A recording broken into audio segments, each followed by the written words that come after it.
Bang, apakah beli barang menggunakan Shopee Paylater dan paylater lain itu termasuk riba atau enggak? Ya tentu saja riba lah cuy. Masa enggak sih? Soalnya misalkan kita beli barang pakai paylater, nah itu tuh kita bakal dikenakan bunga tambahan. Jadi misalkan harga barangnya 1 juta, biasanya bunga paylater itu 20-30% dari nilai barang.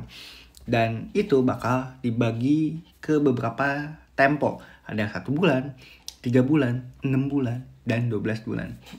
Dan misalkan kita ngambil tenor yang lama, yang 6 bulan atau enggak 12 bulan, nah itu bunganya baru kerasa. Misalkan kalian yang 1 bulan pakai yang 1 bulan, itu nggak akan kerasa bunganya.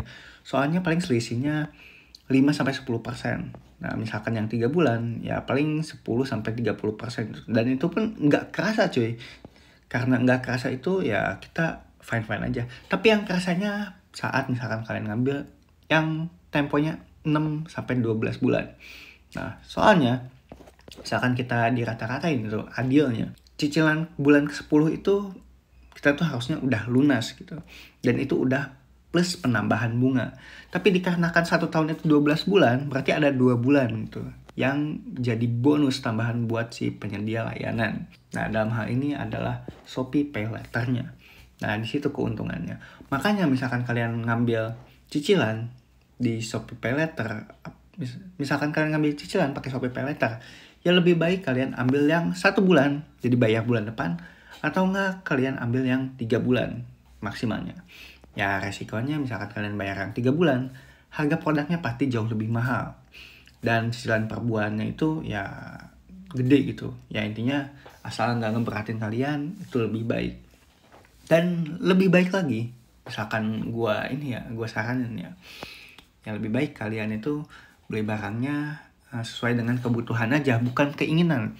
Soalnya kalau misalkan kita sesuai keinginan, ini bakal panas banget, asli panas banget. Apalagi misalkan kalian yang nggak punya duit tapi banyak keinginan, ini adalah jalan pintasnya. Misalkan nggak kebayar, ya kalian itu rugi. Dan ini adalah resiko beberapa.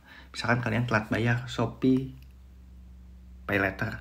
Dan di sini gue bakal ngasih simulasi, misalkan kita beli barang ini, misalkan kamera ya. Nih, misalkan kita pakai Shopee Paylater, kita beli yang body only standar box. Nah, misalkan kita ambil yang 1 bulan, bayar besok gitu ya. Itu bunganya itu sedikit sekali, 9985. Berarti cuman kurang lebih 200.000 penambahan bunganya. Tapi misalkan kita cicil 3 bulan, ini bakal tertera angka 3475 alias 3,5 juta. 3,5 juta kali 3 berapa? Sekarang kalkulator coba bentar. Nah, harga barangnya itu bakal jadi 10.500.000. Berarti bunganya tuh kurang lebih 900.000. Berarti 300.000 per bulan. Dan misalkan kita pakai cicilan yang 6 bulan, di sini 1.858 kita bulatin jadi 9 juta ya, 1.900.000 kali 6. Dan harga barangnya itu menjadi 11.400.000. Artinya selisihnya kurang lebih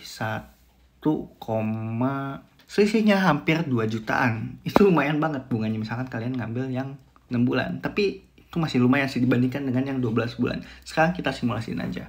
Untuk yang 12 bulan itu bunganya kurang lebih 1.100.000 kali 12. Nah ini harga barangnya menjadi 13.200.000. Artinya bunga di sini kurang lebih 3,7 jutaan. Berarti itu gede banget sih, gede banget. Misalkan kalian ngambil tenor yang panjang. Maka dari itu kalian harus bijak untuk menggunakan Shopee Paylater ini. Apalagi misalkan kalian adalah orang miskin, nggak punya duit dan nggak bisa mempertanggungjawabkan pembayaran bulanannya. Ya daripada kalian ngambil resiko itu, ya lebih baik nggak usah deh main-main. Kecuali misalkan kalian pengen investasinya kemana? Ke kebutuhan kantor, lalu ke menunjang produktivitas, dan tidak menggunakan barang yang sesuai keinginan atau nggak konsumtif. Itu baru diperbolehkan menurut gue. Bijak-bijak lah pakai Shopee Paylater. Dan thanks ya buat kalian yang udah nonton.